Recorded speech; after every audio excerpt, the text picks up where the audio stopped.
ಎಲ್ರಿಗೂ ನಮಸ್ತೆ. Welcome back to my channel. ಇವತ್ತಿನ ವಿಡಿಯೋದಲ್ಲಿ ಒಂದು ಸಿಂಪಲ್ ಆಗಿರುವಂತಹ ಪಾಲಕ್ ಸೊಪ್ಪಿಂದನ ದಾಲು ಮತ್ತು ಅಂಬೆಕೊಂಬಿನ ತಂಬುಳಿ, ಇದ್ರ ಜೊತೆಯಲ್ಲಿ ರೈಸು ಪೂರಿ ಕೂಡ ಮಾಡಿದ್ದೀನಿ. ಒನ್ ಟೈಮಿಗೆ ಒಂದು ಸಿಂಪಲ್ ಆಗಿರುವಂತಹ ಅಡುಗೆ ಮಾಡ್ಕೋಬೇಕು ಅಂತಂದರೆ ಈ ಥರ ಮಾಡ್ಕೋಬೋದು.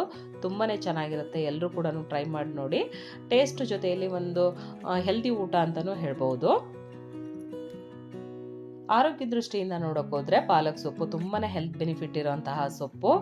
ರಕ್ತಹೀನತೆಗಾಗಲಿ ಅಥವಾ ಬೋನ್ಸಿಗಾಗಲಿ ಇಮ್ಯುನಿಟಿ ಬೂಸ್ಟ್ ಮಾಡ್ಕೊಳ್ಳೋಕ್ಕಾಗಲಿ ಒಂದೊಳ್ಳೆ ಸಹಾಯಕಾರಿಯಾಗುವಂತಹ ಸೊಪ್ಪು.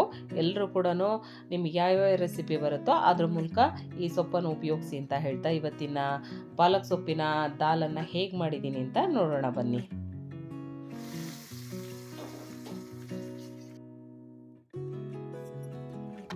ಈ ಪಾಲಕ್ ಸೊಪ್ಪಿನ ದಾಲ್ ಮಾಡೋದಕ್ಕೆ ಮೊದಲಿಗೆ ನಾನು 1 ಕಪ್ನಷ್ಟು ತೊಗರಿಬೇಳೆ, 1 ಕಪ್ನಷ್ಟು ಮಸೂರು ದಾಲ್ ಎರಡು ಕೂಡ 1 ಕಪ್ ತೊಗೊಂಡು ಅದನ್ನು ಚೆನ್ನಾಗಿ ತೊಳೆದು ಮುಳುಗೋಷ್ಟು ನೀರು ಹಾಕಿ 2 ವಿಸಲ್ ಕೂಗಿಸ್ಕೊಳ್ತಾ ಇದ್ದೀನಿ.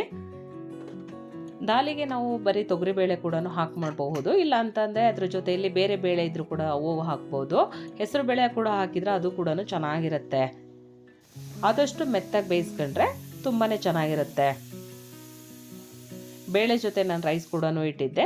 ಬೇಳೆ ಮತ್ತು ರೈಸ್ ಬೇಯೋದ್ರಲ್ಲಿ ನಾನು ದಾಲಿ ಬೇಕಾದಂತಹ ಈರುಳ್ಳಿ, ಹಸಿಮೆಣಸಿಕಾಯಿನೆಲ್ಲ ರೆಡಿ ಮಾಡಿ ಇಟ್ಕೊಂಡಿದ್ದೀನಿ. ಇವಾಗ ಬೇಳೆ ಕೂಡ ಚೆನ್ನಾಗಿ ಬೆಂದಿದೆ. ಒಂದು ವೇಳೆ ಬೇಳೆ ನಮಗಿನ್ನೂ ಮೆತ್ತಗೆ ಬೇಕು ಅಂತ ಅಂದರೆ ಸ್ವಲ್ಪ ಮಸ್ಕೊಂಡ್ರೆ ಚೆನ್ನಾಗಿರುತ್ತೆ. ಇವಾಗ ಈ ದಾಲ್ಗೆ ಒಂದು ಒಗ್ಗರಣೆ ಹಾಕಬೇಕು. ಒಗ್ಗರಣೆಗೆ 2 ರಿಂದ 3 ಟೇಬಲ್ ಸ್ಪೂನ್ ಆಗೋಷ್ಟು ಎಣ್ಣೆ ಹಾಕಿ, ಎಣ್ಣೆ ಚೆನ್ನಾಗಿ ಕಾದ ನಂತರ ಸ್ವಲ್ಪ ಸಾಸಿವೆ, 3 ರಿಂದ 4 ಎಸಳಷ್ಟು ಬೆಳ್ಳುಳ್ಳಿನ ಚಿಕ್ಕದಾಗಿ ಕಟ್ ಮಾಡ್ಕೊಂಡಿದ್ದೀನಿ, ಅದನ್ನು ಕೂಡ ಹಾಕಿದ್ದೀನಿ. ನಂತರ 1 ಟೇಬಲ್ ಸ್ಪೂನಷ್ಟು ಜೀರಿಗೆ, 2 ರಿಂದ 3 ಹಸಿಮೆಣಸಿನಕಾಯಿ, 1 ಸಣ್ಣಗೆ ಹೆಚ್ಚಿರುವಂತಹ ಈರುಳ್ಳಿ, ಇದ್ರ ಜೊತೆ 1 ಎಸಳಷ್ಟು ಕರಿಬೇವು, ಇಷ್ಟನ್ನು ಹಾಕಿ ಚೆನ್ನಾಗಿ ಫ್ರೈ ಮಾಡ್ಕೋಬೇಕು. ಈರುಳ್ಳಿ ಎಲ್ಲ ಚೆನ್ನಾಗಿ ಫ್ರೈ ಆದ ನಂತರ 1 ಟೊಮೆಟೊ ಕೂಡ ಹಾಕಿ ಚೆನ್ನಾಗಿ ಫ್ರೈ ಮಾಡಿಕೊಂಡು, ಟೊಮೊಟೊ ಎಲ್ಲ ಚೆನ್ನಾಗಿ ಫ್ರೈ ಆದ ನಂತರ ನಾವು ಸಣ್ಣ ಹೆಚ್ಚಿಟ್ಕೊಂಡಂತಹ ಪಾಲಕ್ ಸೊಪ್ಪನ್ನು ಇವಾಗ ಒಗ್ಗರಣೆ ಸೇರಿಸಿ ಒಗ್ಗರಣೆಯಲ್ಲಿ ಚೆನ್ನಾಗಿ ಫ್ರೈ ಮಾಡ್ಕೋಬೇಕು. ಪಾಲಕ್ ಸೊಪ್ಪು ತುಂಬಾ ಬೇಗ ಬೇಯುತ್ತೆ, ಹಾಗಾಗಿ ಒಂದು ಒಗ್ಗರಣೆಯಲ್ಲಿ ಹಾಕಿದರೆ ಸಾಕಾಗುತ್ತೆ. ಸಪ್ರೇಟಾಗಿ ಬೇಯಿಸ್ಕೋಬೇಕು ಅನ್ನೋ ಅವಶ್ಯಕತೆ ಇಲ್ಲ.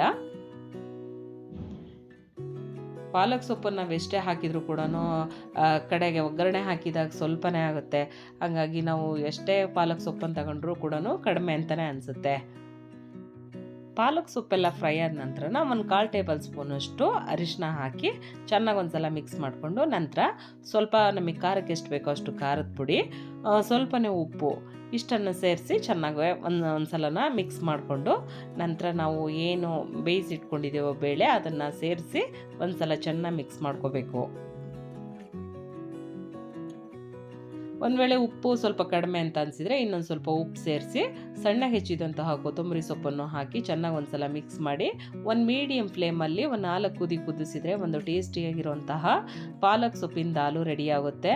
ಪೂರಿಗಳ ಜೊತೆ ಮತ್ತು ಚಪಾತಿ ಜೊತೆ ಎಲ್ಲ ತುಂಬಾ ಚೆನ್ನಾಗಿರುವಂತಹ ದಾಲು. ಎಲ್ಲರೂ ಕೂಡ ಒಂದ್ಸಲ ಟ್ರೈ ಮಾಡಿ ನೋಡಿ. ನೆಕ್ಸ್ಟು ನಾನು ಅಂಬೆಕೊಂಬಿನ ತಂಬುಳಿ ಮಾಡಿದ್ದೀನಿ. ಈ ತಂಬುಳಿ ರೈಸ್ ಜೊತೆ ತುಂಬಾ ಚೆನ್ನಾಗಿರುತ್ತೆ. ನಾನು ಕೂಡ ಈ ತಂಬುಳಿನ ರೈಸ್ ಜೊತೆ ಫಸ್ಟ್ ಟೈಮು ಟೇಸ್ಟ್ ಮಾಡಿದ್ದು, ತುಂಬಾ ಚೆನ್ನಾಗಿತ್ತು.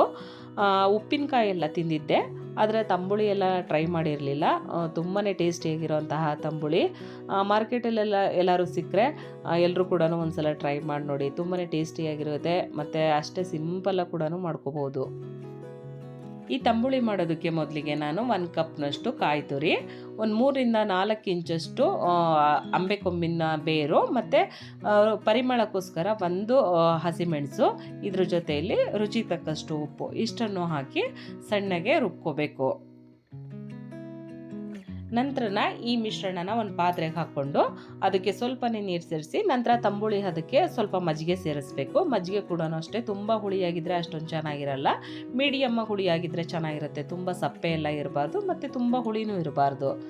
ನಂತರ ಈ ತಂಬುಳಿಗೆ ಒಂದು ಒಗ್ಗರಣೆ ಹಾಕಬೇಕು. ಒಗ್ಗರಣೆಗೆ ಸಾಸಿವೆ, ಇಂಗು ಮತ್ತು ಒಣಮೆಣಸು ಇಷ್ಟನ್ನು ಹಾಕಿ ಒಗ್ಗರಣೆ ಮಾಡಿ ಒಂದ್ಸಲ ಈ ತಂಬುಳಿ ಸೇರಿಸಿದರೆ ಒಂದು ಟೇಸ್ಟಿಯಾಗಿರುವಂತಹ ಅಂಬೆಕೊಂಬಿನ ತಂಬುಳಿ ರೆಡಿಯಾಗುತ್ತೆ. ರೈಸ್ ಜೊತೆ ತುಂಬ ಟೇಸ್ಟಿಯಾಗಿರುವಂತಹ ತಂಬುಳಿ. ಎಲ್ಲರೂ ಕೂಡ ಒಂದ್ಸಲ ಟ್ರೈ ಮಾಡಿ ನೋಡಿ. ಇದೇ ಕ್ರಮದಲ್ಲಿ ನಾವು ಶುಂಠಿ ತಂಬುಳಿ ಕೂಡ ಮಾಡ್ಕೋಬೋದು, ಅದು ಕೂಡ ತುಂಬ ಚೆನ್ನಾಗಿರುತ್ತೆ. ನನ್ನ ಮಗಳಿಗಂತೂ ಈ ಅಂಬೆ ಕೊಂಬಿನ ತಂಬುಳಿ ತುಂಬಾ ಇಷ್ಟ ಆಯಿತು. ಹೇಳ್ತಾ ಇದ್ಲು ಅವಳು, ಮಾವಿನಕಾಯಿನ ತಂಬುಳಿ ಥರನೇ ಆಗಿದೆ, ಚೆನ್ನಾಗಿದೆ ಅಂತ ಹೇಳ್ತಾ ಇದ್ಲು. ಎಲ್ಲರೂ ಸಿಕ್ಕರೆ ಒಂದ್ಸಲ ಮಾಡ್ಕೊಂಡು ತಿನ್ನು ನೋಡಿ, ತುಂಬಾ ಇಷ್ಟ ಆಗುತ್ತೆ. ಇವತ್ತು ವರ್ಷದ ಕೊನೆಯ ದಿನ.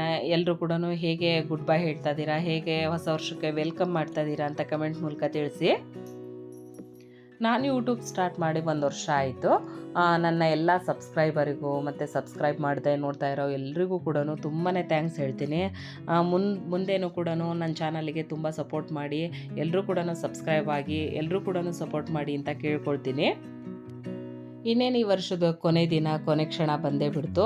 ಯಾರ್ಯಾರಿಗೆ ಬೇಜಾರಾಗಿದೆಯೋ, ಯಾರ್ಯಾರು ಬೇಜಾರು ಪಡಿಸಿದಾರೋ ಅವರಿಗೆಲ್ರಿಗೂ ಕೂಡ ಧನ್ಯವಾದ ಹೇಳಿ, ಬರೋಂಥ 2026 ಸಂತೋಷದಿಂದ ವೆಲ್ಕಮ್ ಮಾಡಿ. ನಾನು ಕೂಡ ಆ ದೇವರಲ್ಲಿ ಎಲ್ರಿಗೂ ಒಳ್ಳೇದಾಗಲಿ ಅಂತ ಬೇಡ್ಕೊಳ್ಳೋದ್ರ ಜೊತೆಯಲ್ಲಿ ನನಗೊಂಚೂರು ಜಾಸ್ತಿ ಒಳ್ಳೇದು ಮಾಡು ಅಂತ ಬೇಡ್ಕೊಳ್ತೀನಿ. ಏಕೆಂದರೆ ಈ ವರ್ಷನಾದರೂ ನನ್ನ ಚಾನಲ್ಲು ಯಶಸ್ಸನ್ನು ಕಾಣಲಿ ಅಂತಂದು ಆ ಭಗವಂತನಲ್ಲಿ ಎಕ್ಸ್ಟ್ರಾ ಪ್ರೇಯರ್ ಮಾಡ್ತಾಯಿದ್ದೀನಿ. ಇವತ್ತಿನ ವಿಡಿಯೋ ನಿಮ್ಮೆಲ್ಲರಿಗೂ ಇಷ್ಟ ಆಗಿದೆ ಅಂತ ಅಂದ್ಕೊಂಡಿದ್ದೀನಿ. ಇವತ್ತಿನ ವಿಡಿಯೋ ನಿಮಗೆ ಇಷ್ಟ ಆಯಿತು ಅಂತ ಅಂದರೆ ಒಂದು ಲೈಕ್ ಕೊಡಿ, ಶೇರ್ ಮಾಡಿ, ಕಮೆಂಟ್ ಹಾಕಿ, ವೇದಜನನಿ ಚಾನಲ್ಗೆ ಸಬ್ಸ್ಕ್ರೈಬ್ ಆಗಿ. ಮತ್ತೊಮ್ಮೆ ಎಲ್ಲರಿಗೂ ಕೂಡ 2026 ಹೊಸ ವರ್ಷದ ಹಾರ್ದಿಕ ಶುಭಾಶಯಗಳನ್ನು ಹೇಳ್ತಾ thank you, bye, thank you for watching.